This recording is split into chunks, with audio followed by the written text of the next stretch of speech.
6.2 FM. Thank you so much for joining us on this very, very special day.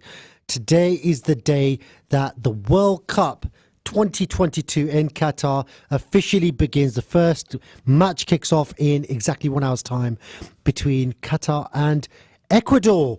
And I'm so looking forward to it. Sadat Akram is here with me in the studio. We're trying to get Rashid on the line. And I genuinely can't wait. How are you feeling about the World Cup? Excited. You are excited. Okay. I was trying to watch the live ceremony, the opening ceremony, live, but it wasn't on. I think, wasn't it last night? Yesterday they had the opening ceremony. Yeah. Oh, was it yes? Oh yeah, my God, I think. But yeah, I was looking for it because I thought just before the first match. Yeah, I thought it was there'd be like before a the whole match. little. But I feel like I don't know. Well, we'll talk about this. Yeah. But you're excited. Yes. I'm excited. Yes. Somebody else that's very excited is on the line right now. Rashid Ansari, are you there? Hello, yes, Mark. How are you gents doing? Yeah, we can hear the excitement in your voice. It's palpable. It's you're barely containing it. We are doing well. We're very excited about the World Cup. Very excited. How are you feeling? Yeah, no, I'm really good. Oh God, yeah, I'm excited. We've got on BBC One. It's starting now, right? Yes. And Lineker's monologue about the usual liberal nonsense. That's what my side was for, because he talked about migrant workers' rights and homosexuality and This is not a rights. politics show, Well, no. but we are absolutely going to be talking about lots and lots of things that are political. Yes. That's what he's just done. Lineker's just done that as soon as the World Cup, the show opened up, and the first thing he does, he has that monologue, and you just think, really? It might just be a case of he's had the monologue just to get it out of his system. Yeah. Or was it tick the boxes? That's what you're saying. Didn't do that 4 years ago against Russia, did he? No, he didn't do that 4 years ago against Russia. You're absolutely right. 4 years ago, it was all the excitement about the World Cup. And there's been a Grand Prix today in where? Abu Dhabi, yeah. So we'll talk about that as well. Lots and lots to talk about. I don't see anybody from Sky Sports News saying anything about Abu Dhabi. No, exactly. Well, we did have in the Euro 2012, wasn't it, with the Poland, Ukraine, and then there was those comments, especially I think it was Sol Campbell said that we shouldn't, none of the fans should go there, or none of the black fans should go there to Poland, Ukraine game. Poland, Ukraine game, to the tournament, because that's where it was held, wasn't it, in 2012? So is football getting more political? I mean, there was a time where if you waved the flag, the Palestinian flag, you got charged. Wore something on the wrist. What was that? That was Moeen Ali, wasn't it? When he bought the Palestinian? They were the City manager.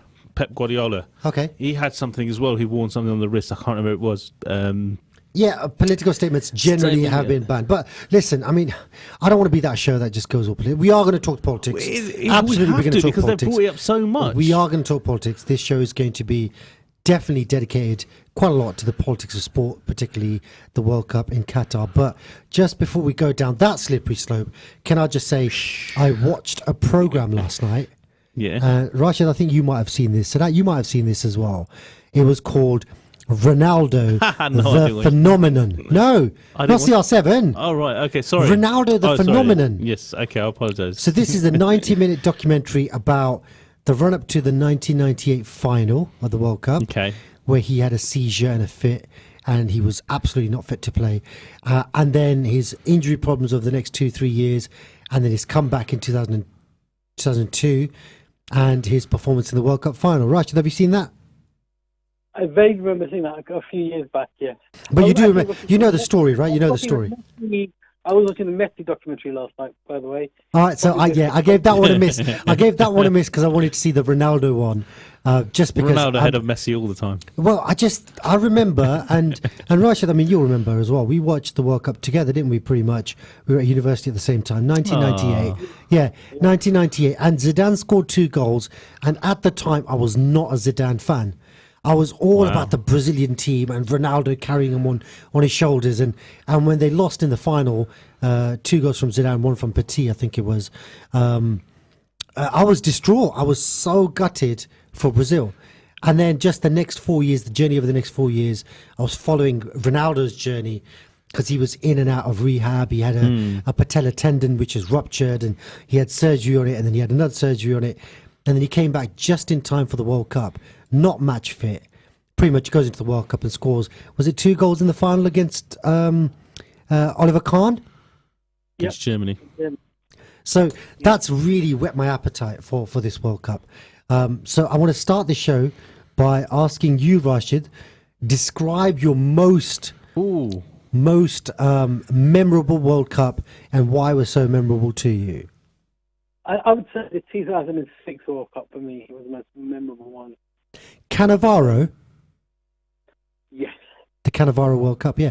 That was pretty much the Cannavaro World Cup. I think the 2006 World Cup was just, it was another part in terms of the quality of football played.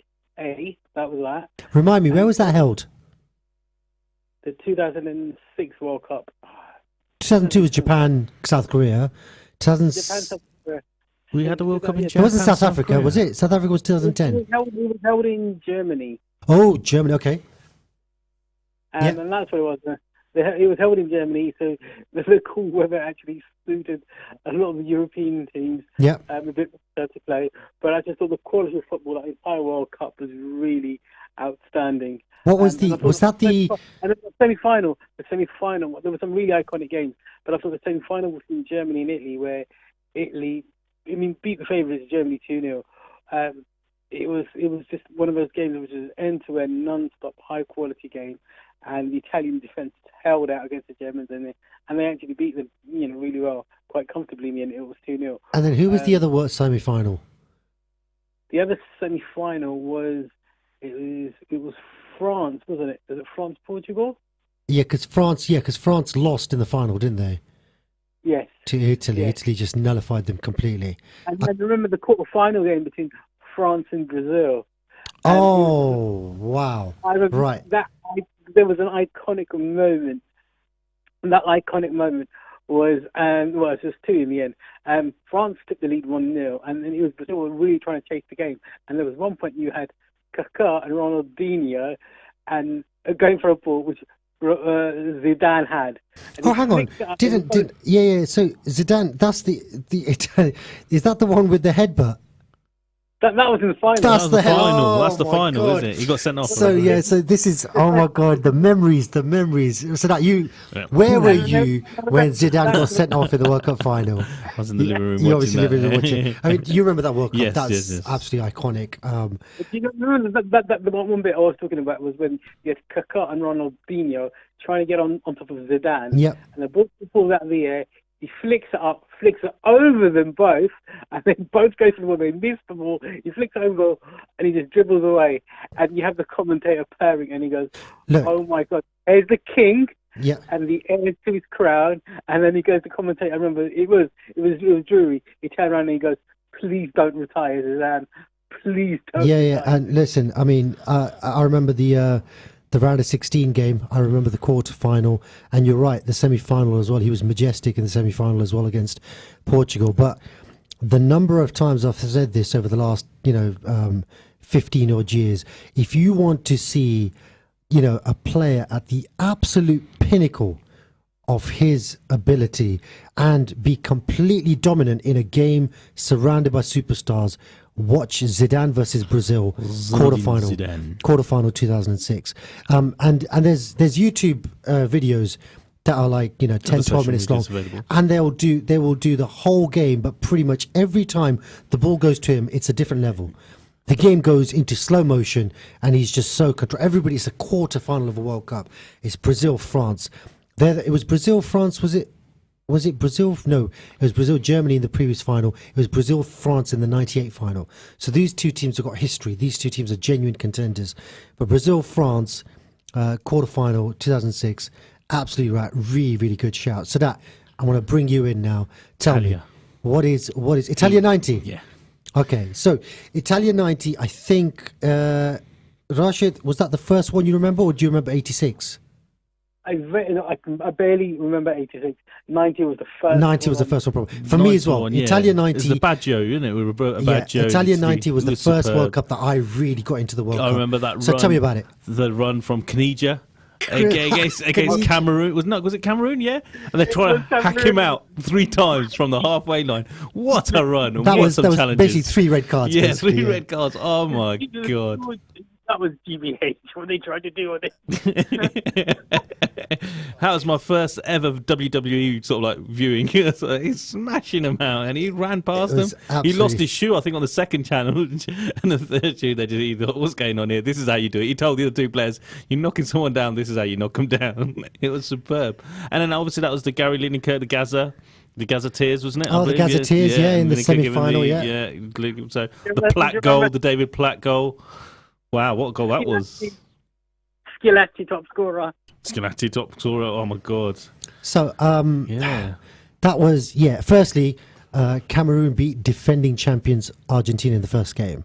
Yeah, by Yeah, knocking it them. was 1-0, wasn't it? Yeah, the yeah, block. yeah. Kicked the lights out of them. But It was that absolutely, Miller, isn't it? With the, it was Roger Miller, yeah, Roger Miller. Dance. So Dance. Roger Miller was like 40 odd years old. Came in Yeah. because somebody got injured, Yeah. and he was like their Scored veteran against striker. England as well. Scored one or two. Might have I think it scored was two. two. I think it was two. Might I have think scored you're two. right, yeah. The quarterfinal, England versus Cameroon, was incredible to watch. That was just such a good. Was that no? Hang on. Was it England Cameroon quarterfinals? England, Second round. Cameroon, quarterfinals. They were the quarterfinals. I thought- Okay, was it Belgium second round?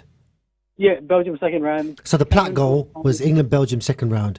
Yeah, in the last Cameroon 90th minute. quarterfinals. Or was it extra time? I think it was, wasn't it? It was a great goal.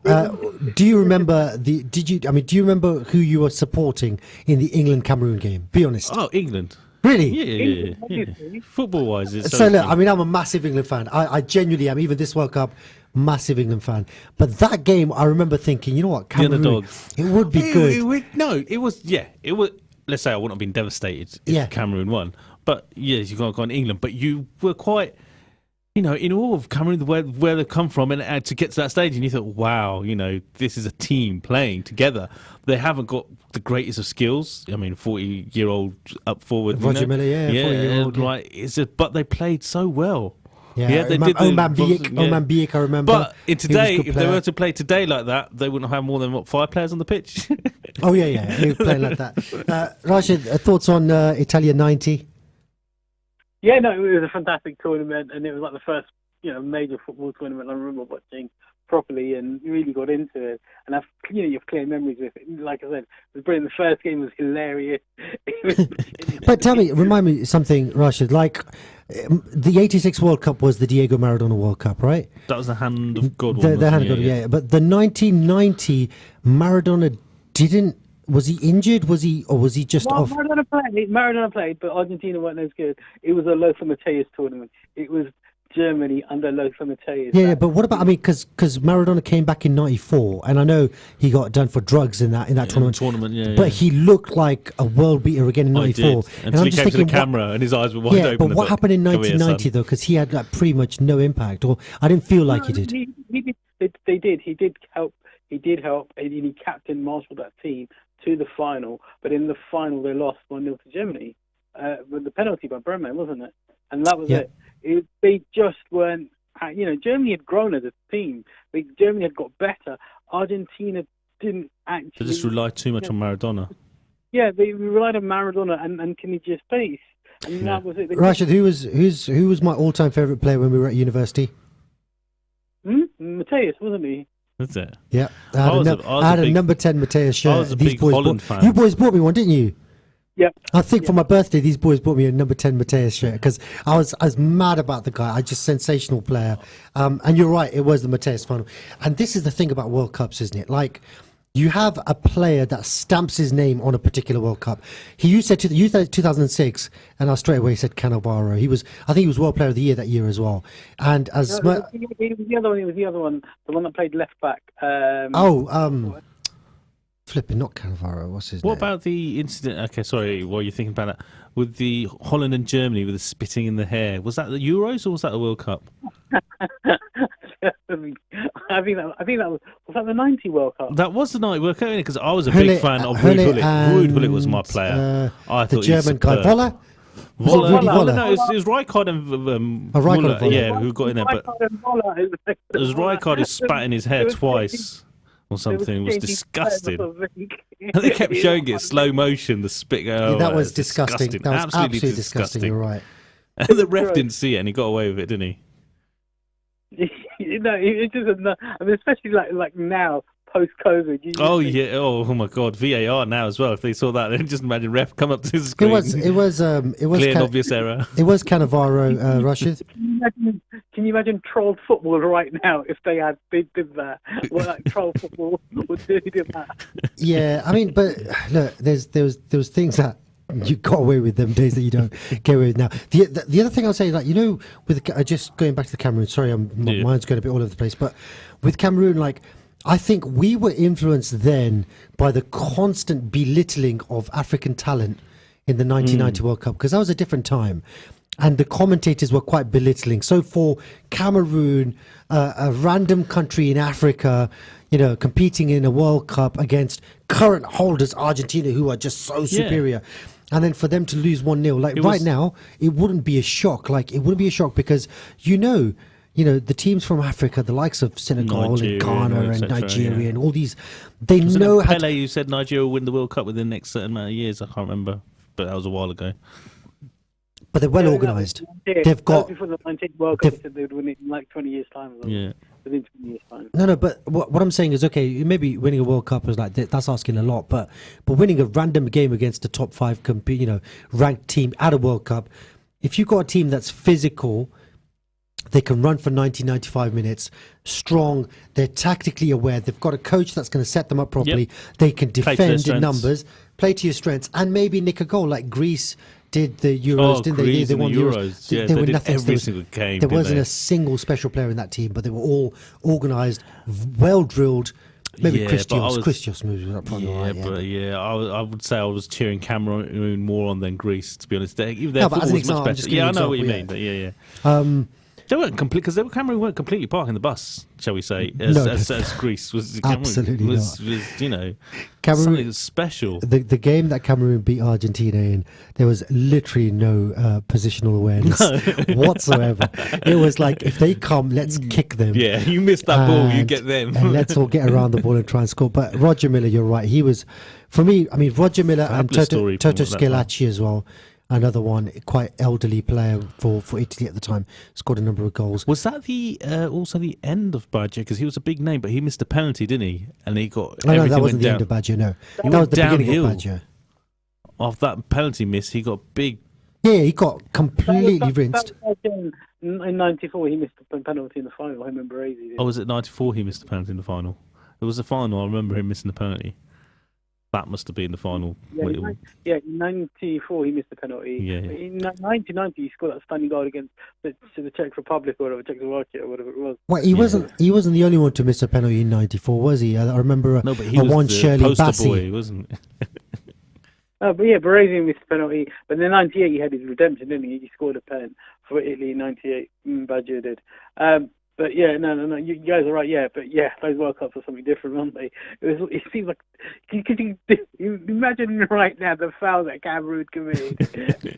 It would be honestly. You want the first, the second, or the third? I wish we see something like that, and that would be interesting. The other thing about World Cups is, you always get a player that makes a name for himself. Oh yeah, and he goes to a team, the big teams, and he does go to a big team. Yeah, I mean, the recent one I remember is he didn't quite make it, but James Rodriguez with that wonderful goal, absolutely sensational goal. And you always remember a goal in a World Cup. He's Colombian. Yeah, he scored, took it on his chest, left foot. Oh yeah, right at the edge of the area. That was a great goal. Yeah. He actually scored 2 or 3 good goals in that tournament. He scored 6 goals or something, didn't he, that tournament? But yeah, after that, it never really happened. It's a bit like Nunes, wouldn't you say? Who? Nunes. Who's he?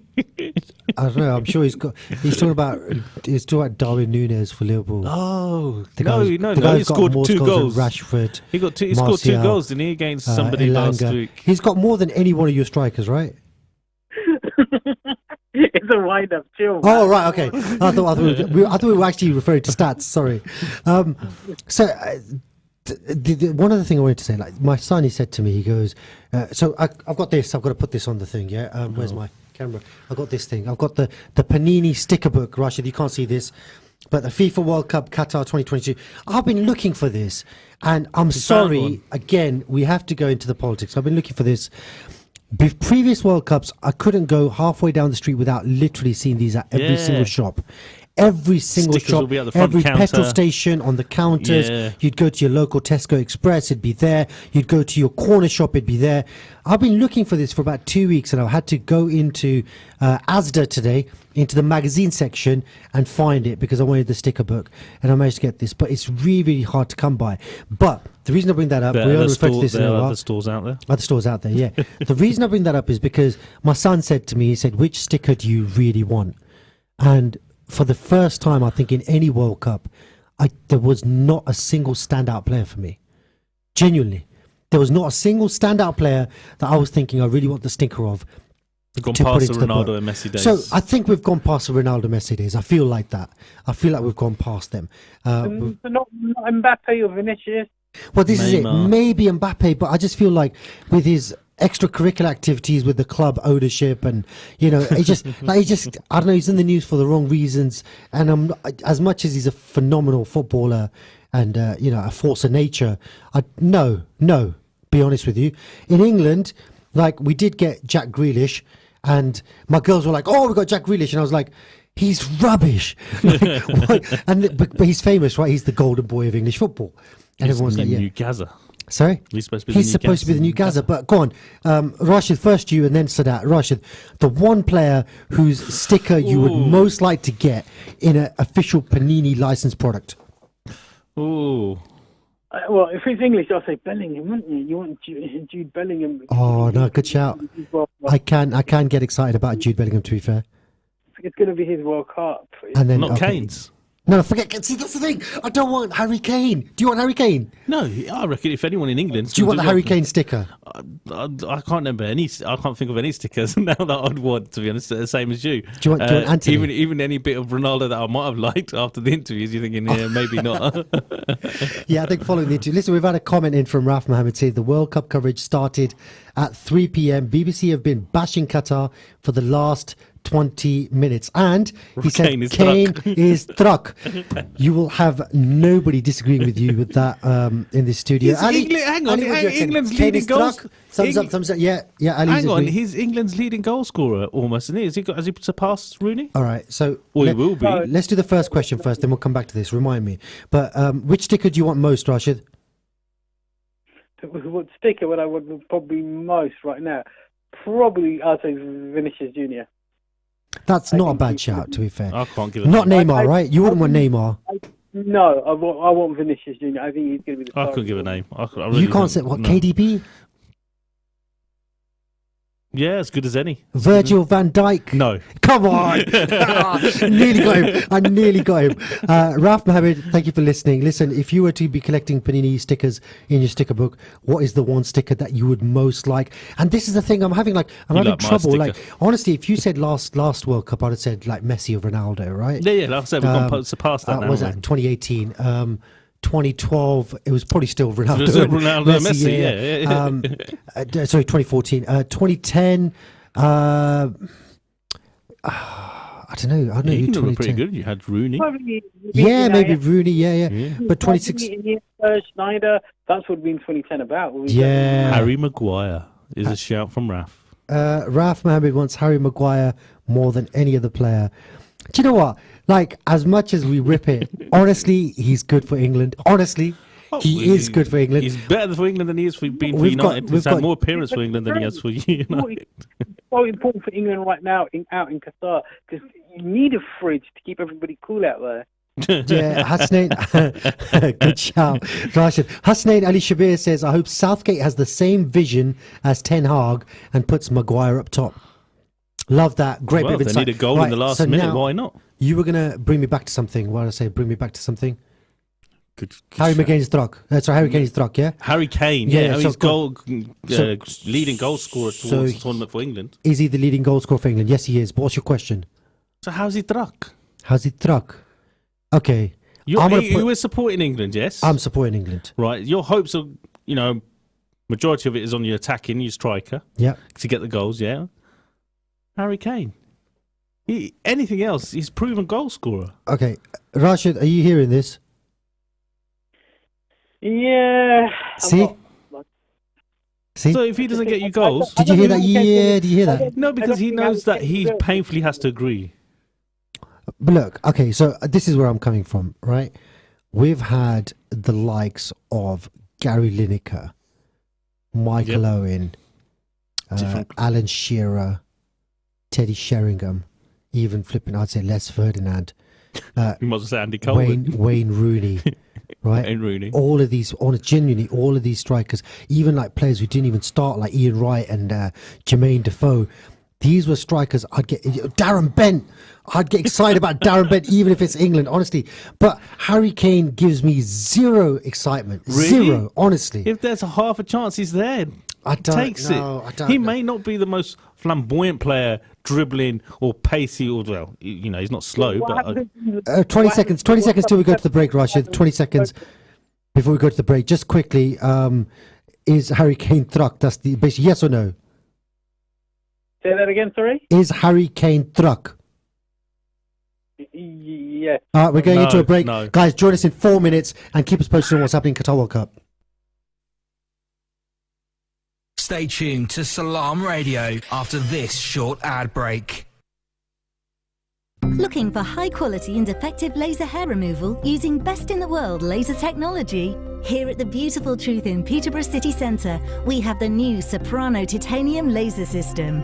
With its patented sapphire cooling tip and multi-wavelength technology, treatments are quick, painless and highly effective for all skin types and hair colours. Come and meet the team for a consultation today.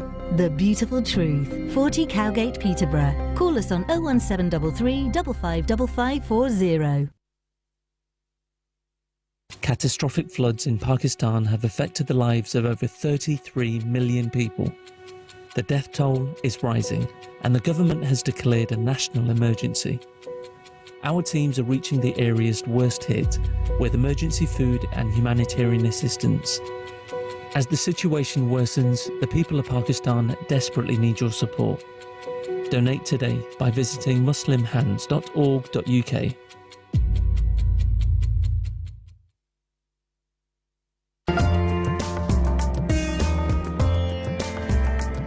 Where can you get high quality and low prices? Amar Food Store and Halal Meat in Lincoln Road, Triangle is the place to go. Pay us a visit and take advantage of our special offers and great range of products on groceries, vegetables, fruits and halal meat. Also send money to Pakistan absolutely free. We have all top brands at special offers, offer free customer parking and provide a free local delivery service. Amar Food Store and Halal Meat, 613B Lincoln Road, Peterborough.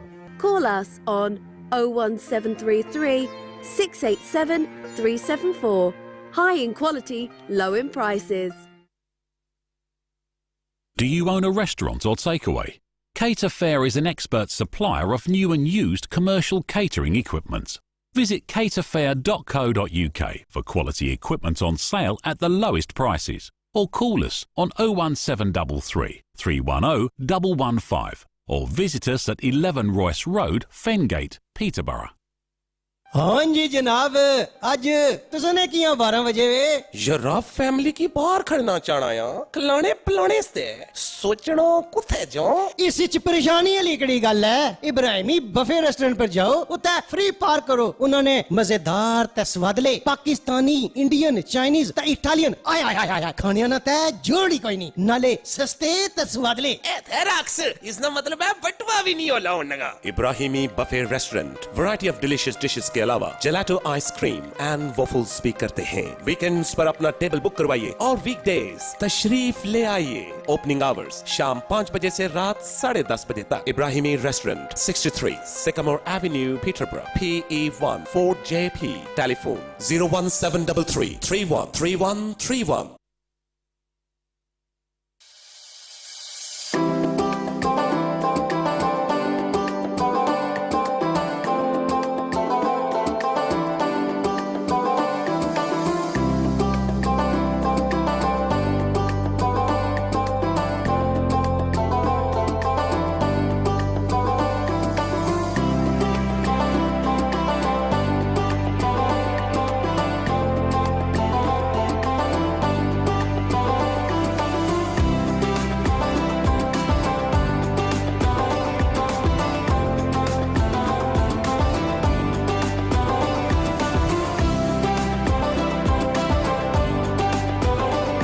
If you have an idea for a show and want to get involved, email info@salamradio. Hey, I've got an idea for a show.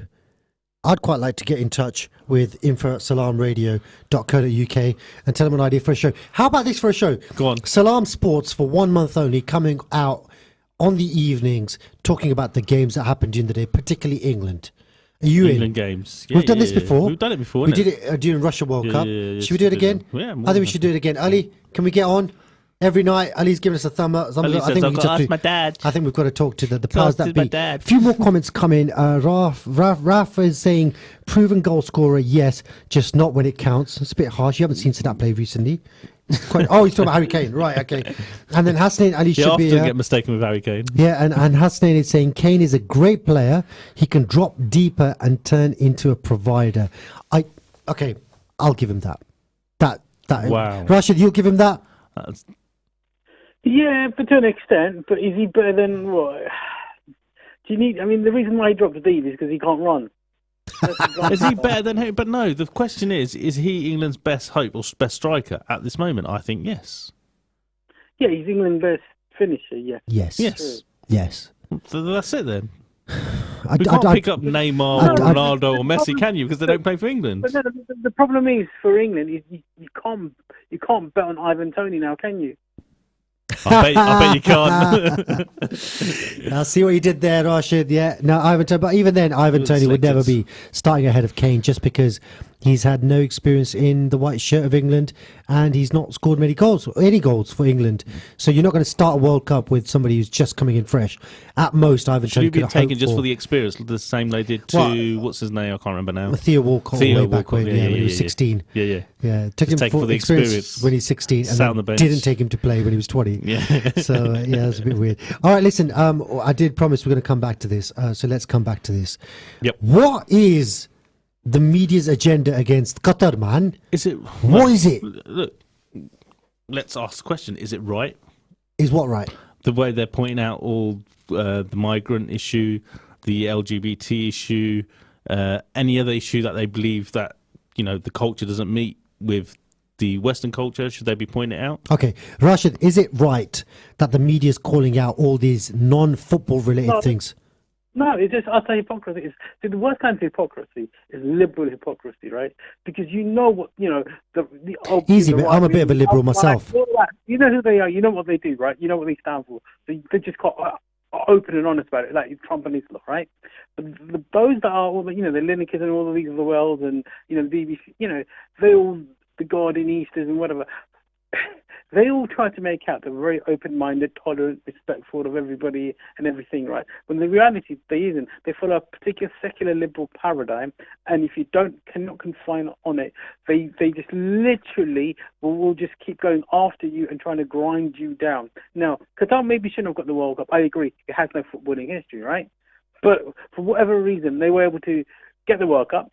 It's an opinion, as some might say, because obviously for legality, they may have, according to some people, bribed FIFA and all the rest of it, right? Once they got the World Cup, you make the most of it, okay? You should have had all of this, you should have had this criteria of human rights and all the rest of it when you were awarding World Cups. And so if that was the case, then why the hell did Russia get it? And okay. where were all of it? Well, I mean, none of the African nations will get it. Let me pause you there 1 second, Rashid. You've said a lot of things, and there's a lot of things to unpick, but Sadat, your question was, should we be even asking these questions? Are you saying, should we be even asking these questions of Qatar, or should we be even asking these questions of a World Cup host, regardless of who they are? Well, it's got to be one way or the other. If we do it on every nation that we've given it to, so be it, say, when we gave it to, for example, Russia. America. Yeah, USA, America, yeah. Okay, they have the abortion rule, or law, or etc. No abortions allowed, etc. So certain cultures or certain countries don't like that law, and obviously, did we bring that up when I don't remember that being brought up? No, not at all. Okay, so why is it one rule for one nation and another rule for another nation? It's got to be, like I said, a broad brush. Like I say, are we becoming political? If it is, then we've got to do it all across the board. Raf is saying, similar to what you're saying, Rashid, Western hypocrisy. I mean, if like you say, Rash was saying so much there. I think it was like how tolerant we are here in the Western, except for if you want to wear a hijab or something like that. All of a sudden, then that becomes an issue, and that's No, hijab was fine during COVID. Yeah, During COVID, the whole abaya was absolutely fine. Like nobody had. They literally became the niqab. No, the point would be, in terms of all these migrant workers, right? My point would be, well, you've got migrants who are trying to cross over and come to the UK to work. You're happily letting them drown, whereas at least the Qataris let them in and work. I mean, there's a double standard here when it comes to how do you treat migrants and people of colour. You don't let, the Qataris don't let 2-year-old children die in flats full of mould. Do you understand me? This is what the British do. We don't let people burn in flats because vote Rashid for next MP. So Rashid, this is the one thing I was driving up to the studio today, and I was thinking about this. 6.5, and this is not something that you make political points about and have a laugh about, because it's obviously not funny. People are dead. Yeah. But they keep bringing up this 6,500 people have died since the Qatar World Cup has been awarded, right? Awarded, okay. But if you actually break the figures down, they're saying there's 6,500 people that have died in Qatar that are non-Qatari. Not necessarily working on the stadiums, not necessarily there specifically because of the World Cup. You're talking about multiple, and I think, Rashid, you shared a tweet, didn't you, recently? So the 6,500 is not all linked to the World Cup, is what you're saying? My point would be you can manipulate statistics. So we can turn around and say over 153,000 people died in the UK in the last 3 years. Well, yeah, they died because of COVID, right? Yeah. So it's very easy to manipulate statistics. Those statistics are saying 6,500 there were excess deaths, right? In Qatar, right? So you have to look at what those deaths what were. the causes were, yeah, what the causes were. So, so there's absolutely no dispute, and nobody's sitting here saying Qataris pay foreign nationals a fair wage and give them fair working and living conditions. They're Nobody's not the saying only that. country that do that, though. Yeah, very few countries do that, and Qatar's probably as bad as a lot of others. Yeah. It's probably better than a lot of others because of the heat that they've taken. I think there was a Gary Neville special on Sky where he was talking to all these different hoteliers and all these different companies in terms of what the minimum wage is, what people are getting paid, and so on. And yeah, it was quite revealing, and it's quite shocking, and absolutely we should fight their corner. But, and Rashid, just going back to what you were saying earlier, this is what I was reflecting on. I was reflecting on right here, you're not even talking about foreign workers, you're not even talking about foreign nationals, you're talking about British citizens living in a hotel, in a flat, a complex in Grenfell, where the cladding was illegal, and the advice from the fire crew was stay in the building. That was the advice when it first started, and we watched that unfold. It was during Ramadan. We watched it unfold. That's happened. That's potentially corporate manslaughter, right? That's literally burning your own people alive. For us to have, and was it Gianni Infantino said recently, didn't he? He said, if you're going to talk about people that need to say sorry, let's talk about all the wars waged by the West over the last 15, 20 years. Let's talk about all the deaths. He said we'll be apologizing for the next 3,000 years. I mean, the point I'm maybe trying to make is no one's agreeing with what Qatar, all they say is it's fine, it's okay, we're not brushing over that. It's just the unequal handedness of the way it's dealt with. Yeah. It's not dealt with. You're right. They won't only go back to it and say, you know what? Oh, we got rid of the Ottoman Empire, as in Britain did. Got rid of the Ottoman Empire. By the way, I agree or disagree with the Ottoman had decriminalized homosexuality, right? So, and this is way before the West did. So, progressive, not progressive. That liberal BS argument they want to use. So you're saying, wait. Let me just, sorry, because you're a bit fast sometimes for me, Rashid. I just want to get you on this. You're saying the Ottoman Empire, although it was an Islamic empire, they had decriminalized the homosexual act. Yeah, they said if you're homosexual, you do what you do in your private life. Okay. We're not going to publicly do anything about it. So why are all these Muslim nations now, having such heavy-handed approaches to homosexuality? I'm not saying I'm for it or against it. I'm just saying that's. I'll tell you why. Tell us. After the British got rid of the Ottoman Empire alongside the Russians and the French, it was what they wanted to do. They wanted to get rid of it. Once they got rid of it, the French and the British carved up the Middle East with the Sykes-Picot Agreement, and they literally drew the maps of the countries who they want and how they wanted.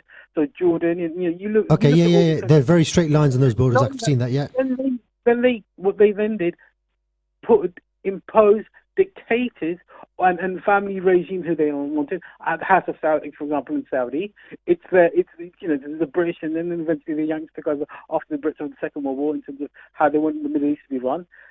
All these horrible regimes, right, which they're all complaining about the lack of human rights. You prop them up, you fund them, right? That's what they do. And then they turn around and say, well, they've got horrible human rights. Well, obviously, because you don't allow the people of those countries to choose their own leaders. And when they do, you don't like them. Look what happened in Egypt. Yeah, Egypt is a prime example where after God knows how many years there was Hosni Mubarak who ruled for years and years and years. And then there was the Arab Spring and the uprising and the demands for democracy. They had free and fair elections, and Morsi was elected as the prime minister or the president, I can't remember. But then he was given 100 days in office before he was ousted via a military coup. That they want. It's the Palestinians. They voted for Hamas. It's a political vote. It's not accepted. Then you turn around and say, well, look at these guys.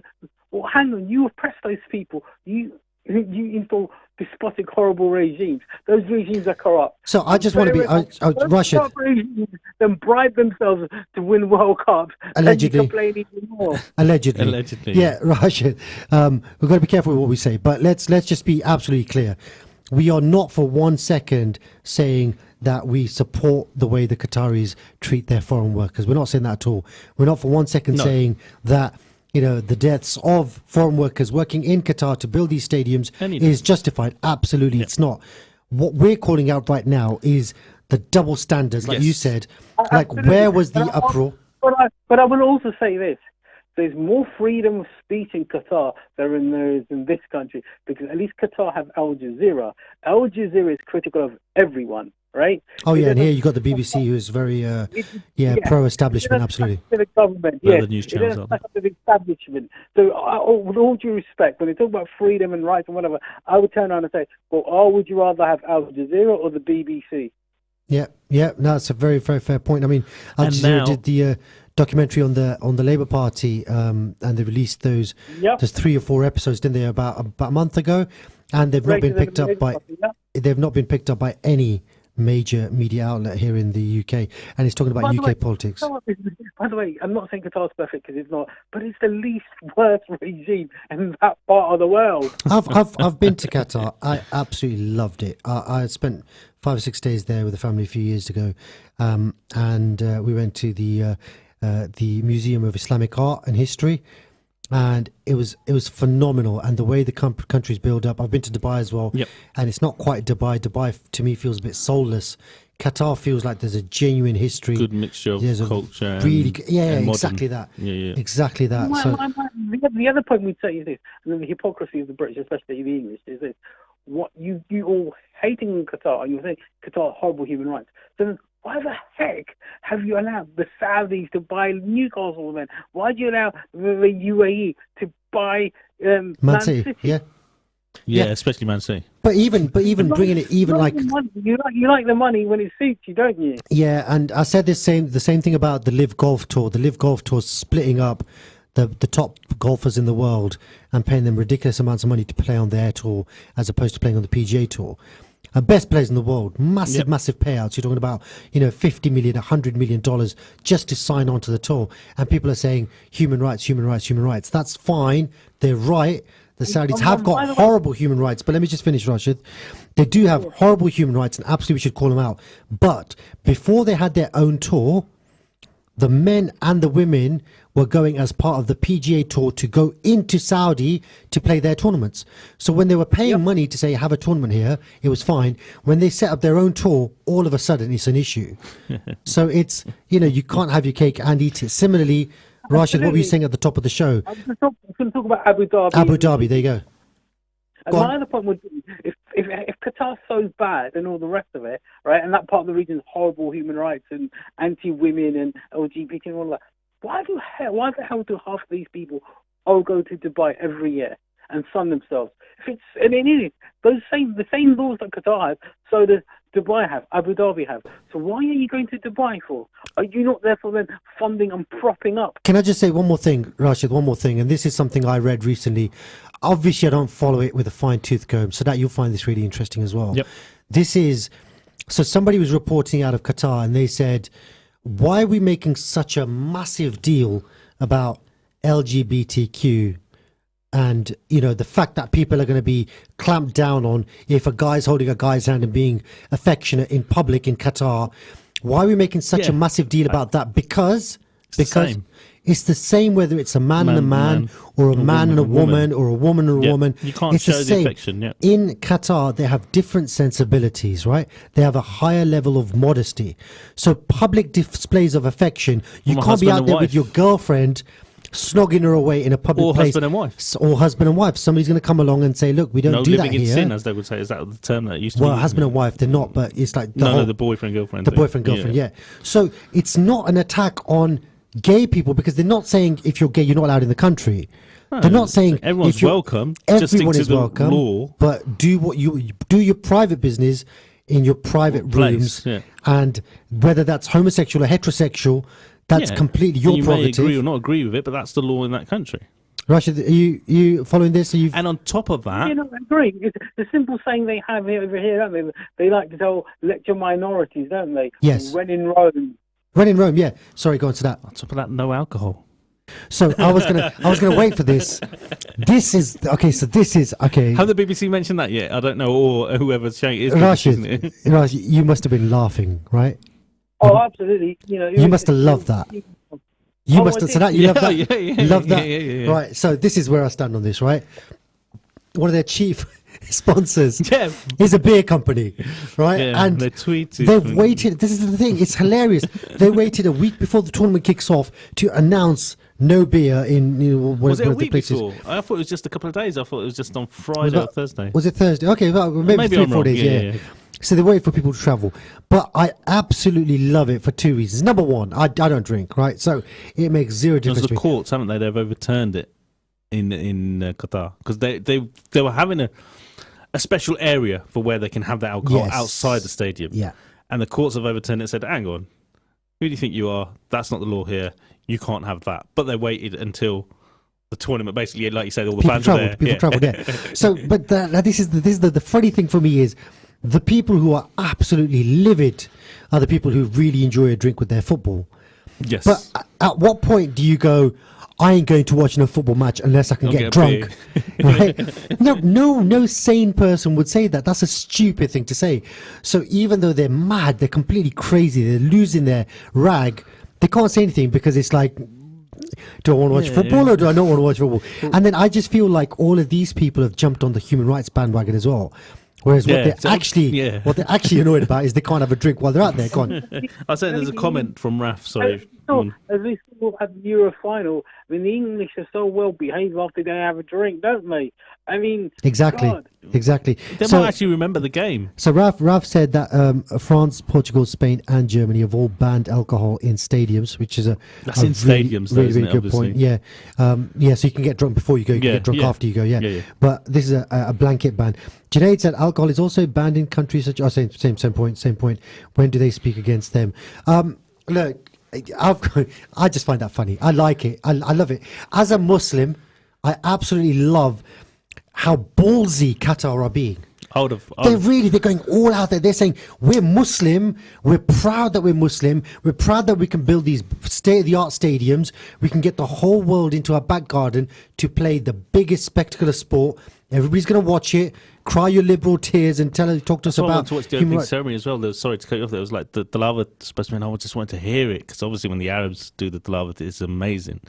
And I thought it would be on before the game. I really didn't know it was a day before the opening ceremony. I mean, shows you I'm getting old. I can't remember these things. When I've got no sympathy for people who are criticising it, and I think even though some of the critics are correct in what they're saying, and without going into whataboutery, you want a level of consistency. Yes.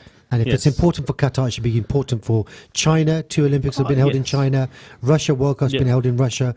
All these different countries. And you can argue. What about the participation of countries like Israel in some of these international tournaments? Given they're breaking international laws. Do people call? Russia is such an amazing point because Russia in 2014 had invaded, occupied and annexed Crimea, part of Ukraine, right? Yes, yep. So the 2018 World Cup came around, that was being done for 4 years. It had already killed people in Britain. Litvinenko opposing this team, and he died in this the country, Novichok scandal, yeah. Novichok, all of that had happened, right? It had already passed anti-draconian LGBT legislation laws, right? And it's already gone into Syria and was held, and causing havoc and killing Syrians who were opposing the Assad regime. Right, I'm going to call time out now. Yeah. So, Rashid, I'm going to call time out now. We've got 6 minutes left, and honestly, I started the show and I was super excited about the World Cup. And now, we're 10 minutes before 10 minutes before kickoff. Let's get back to the football. I think we've had enough. I've got another politics show later on this afternoon. Big game today is Qatar, obviously hosting against, who is it against? Ecuador. So Ecuador. Qatar, Ecuador, and then Senegal, Netherlands are the other two teams in this group. Sadat, I'll let you go first. Who goes through from that group? Sorry, who is it? Qatar, Ecuador? Qatar, Ecuador, Senegal, Netherlands. Netherlands and Qatar. I want Qatar to go through a host nation. Netherlands and host nation Qatar. Oh, it's always good to have the host nations through. No Sadio Mane. No, he's injured anyway. Is it? He's out of the tournament. Is he out of the tournament? Yep, Mane's out of the tournament. Netherlands will definitely qualify. As is Karim Benzema now as well. Yes, Benzema's out, yeah. Any one of those three could be runners up now, because Mane's not there. So any one of those three, Qatar at home, you never know with the home support. You've got Ecuador, a decent team, Moses Caicedo. I'm just going to say, all their home nations get through, like Japan got through. yeah, I was going to say in a cheeky way, I was going to say, Rashid, it's amazing what the home nation can do sometimes, isn't it? It's always interesting that when South Africa get through and when it Japan, South Korea got through. And a little bit interesting. Okay, England, Iran, USA, Wales. Do we care about Wales? Yeah, Wales are at the England and America that go through. Agree with that? Do you agree with that? No, Iran. I want Iran and England. I know you want them, but are they gonna go through? America and England. Yeah, England, America in that order. England, America, but Iran okay. can cause an upset when they play USA. They might step it up. Argentina, Mexico in this group with Saudi Arabia and Poland going out? Or Yes.